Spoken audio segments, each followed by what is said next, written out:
In this video, I will share with you some psychological secrets that you have never heard of before, which will not only make anyone in this world like and admire you, but will also make them obsessed with you. I will explain to you step by step how to become the center of attention for the people around you. What I will explain to you today can be used either to make yourself the most important person in your environment, whether it's school or work, or you can use it to manipulate people, making them fulfill your needs and turning anyone into just a toy in your hands. Therefore, I am not responsible for how you choose to use the knowledge I provided in this video. First, you need to understand the difference between someone who likes you and someone who is obsessed with you. If you have been following the Social Skills series, you already know how to make anyone like you. However, making someone obsessed with you, addicted to you, and eagerly waiting for the next opportunity to talk to you requires learning a specific skill called triggering weak points. Every human being on this planet has 4 weak points, and in 99 of people, at least one of these points is significantly stronger than the others.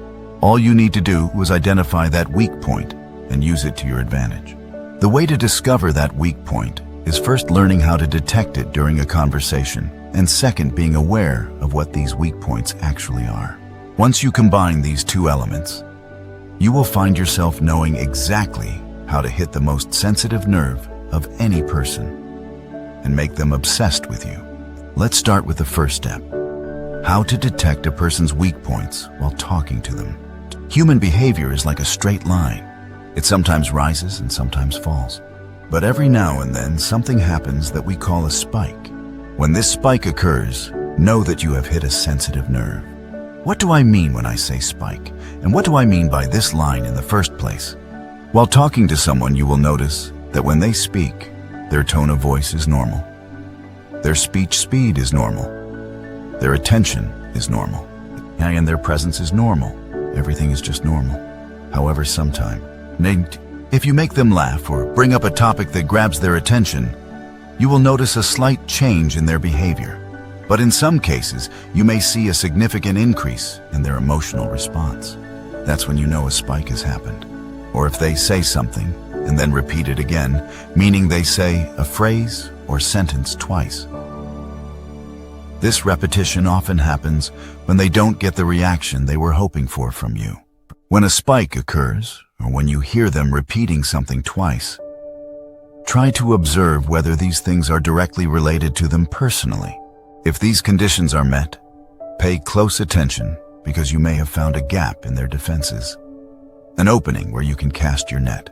That gap represents an internal deficiency they are subconsciously waiting for someone to fill. And now, it's time to talk about the different types of weak points. Because once you recognize them, you'll be able to pinpoint the void that a person suffers from just by listening to them talk about it. Almost like having a radar. This will make it much easier for you to identify their weaknesses. I will explain each one of these points to you and show you how to exploit them and use them to your advantage. The first weak point: the thirst for validation. Everyone likes to feel appreciated. But some people develop an excessive thirst for validation. Identifying this trait is very easy.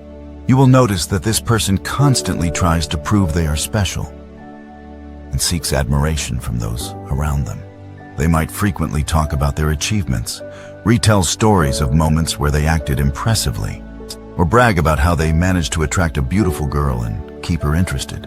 Generally, this type of person likes to feel in control of their social circle, so give them this feeling from time to time. Let them decide where you eat and where you drink. Now, the bait you can use to make them attached to you is praise. But the praise must be given correctly and intelligently in a way that affects their subconscious mind. Don't go directly to them and say, "Your style is nice," or "You look great." That's the wrong way to give praise. This type of direct compliment is useless. If you use it, you'll just seem like you're sucking up, and you should never use it with anyone. So let me explain to you how praise should be given to anyone. Praise should always be indirect. You must make the person feel praised, not just hear it from you. Let's take an example. Go up to them, start a conversation, and ask them about something specific or seek their advice on a problem you have. Of course, it could be a made-up problem, but personally, I don't recommend faking it. When they answer and give you a solution, look at them and say, "Wow, you're absolutely right. I don't know how I didn't think of that before." With this response, they will feel intellectually superior, and at the same time, they will feel like they've helped you and provided you with value. In this case, you didn't directly compliment them, but they felt praised indirectly and unexpectedly. Another example. Let's say it's known that this person likes running. One day, talk to them and ask, "When you go for a run, how many miles do you usually run?" They will answer, 6 miles. Now pay close attention. I'm about to give you a golden secret that you should remember for life. In this case, there are 2 ways to give praise. The wrong way is to say, "Wow, 6 miles, that's a lot." How do you do it? That is direct praise, but it's ineffective. Its effect disappears immediately. They might feel happy for a second, but within 5 minutes, they'll completely forget what you said. The correct way to praise them is this. When they tell you 6 miles, stay silent. Don't say anything and don't react. Then, most likely, especially if they have a thirst for validation, they will ask you, "Why do you ask?"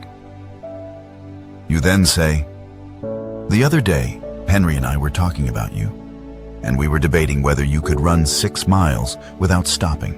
He told me 6 miles is a really big number." At that exact moment, when you say this, it will hit them like lightning. First, they will feel validated, because you acknowledge that 6 miles is a big number. Second, they will feel appreciated because they heard that you and someone else were talking about them.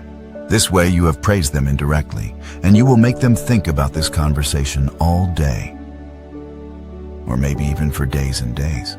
The last type of praise is joking about something good in them or something they are proud of. For example, imagine they are very tall. You can joke with them and say, "How's the weather up there?" This way, you're making a joke, but at the same time, you're reinforcing something they take pride in, which is their height. Or let's say you were out together and they talked to a beautiful girl and got her number. Instead of saying directly, "Wow, man, you got her number," wait for a while, then bring up the topic again and start joking about it in a fun way. Say something like, "Dude, how did you even pull that off?" And make sure to laugh while saying it. Try this next time, and you'll notice that they will start laughing a lot. In short, the first weak point people have is the thirst for validation. The bait you can use is praise, but it must be indirect praise. And by the way, people with this weak point are the easiest to manipulate, so please don't be one of them. And now we move on to the second weak point, the fear of failure.